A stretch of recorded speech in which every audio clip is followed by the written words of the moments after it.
officially been brought to this page. You've made it to download your Notion template. Go ahead and click this link, open it up in your preferred browser. The template is going to pop up. Over here in the top right corner, given you've already had created your Notion account and you've been brought to this page, find these little squares in the top right corner and click duplicate.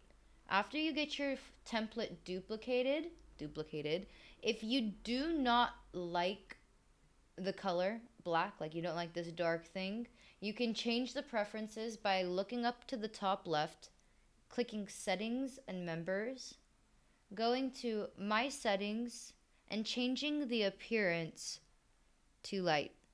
Whatever your preference is. Now you will have your very own duplicated Notion template. Changing your views like this. And now click the next video to figure out what the dashboard is and what everything else is about.